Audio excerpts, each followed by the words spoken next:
Hey, welcome back, sixth graders, for another I Read You Right, this time on Document C. If you haven't noticed, we do not have a read aloud for this one because guess what? It is a map. This is what you should be looking at.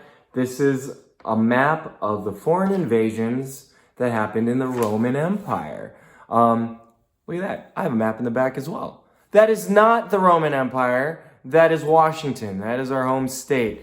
A little different, right? In terms of especially the invasion portion. So let's go right into this. It says foreign invasions of the Roman Empire. We again are still trying to figure out what caused the fall of Rome or what could have been the causes. We see a lot of different names on here from the Vandals, the Huns, the Visigoths. We see the Ostrogoths. And we're going to briefly talk about that here today on the I Read You Right. Again, a friendly reminder for you guys, just pause it or replay it if you miss it, if I talk too fast. The power of technology, right? So let's move into talking about the Huns.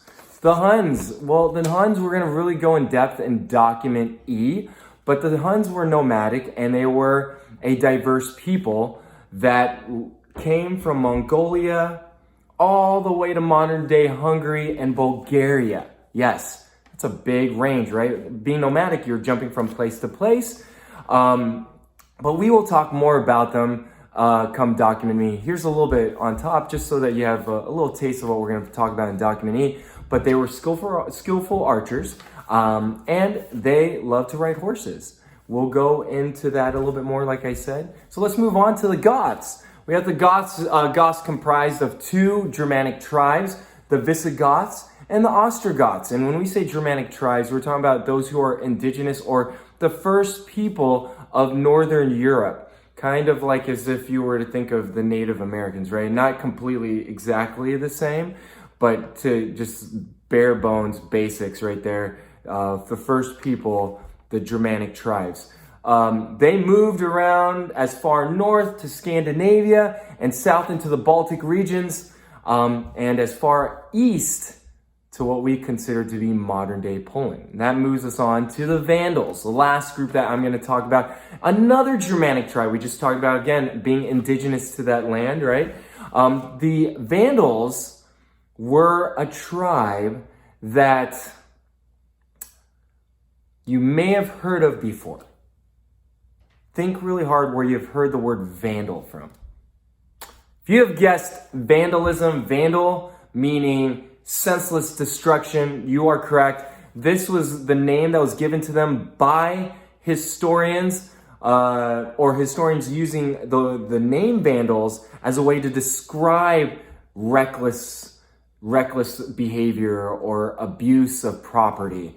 Because based off of what historians were saying, historians portrayed them as reckless, portrayed them as the invaders that just broke things as they went about and weren't really kind to the people they invaded.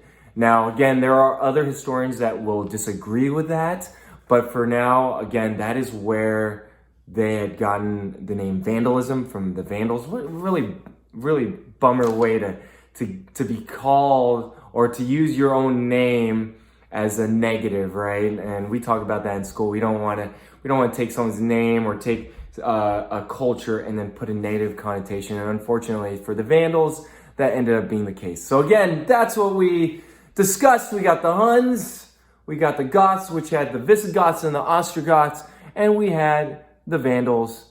Hence now why you hear the word vandalism, right? Coming from the word or the tribe Vandals.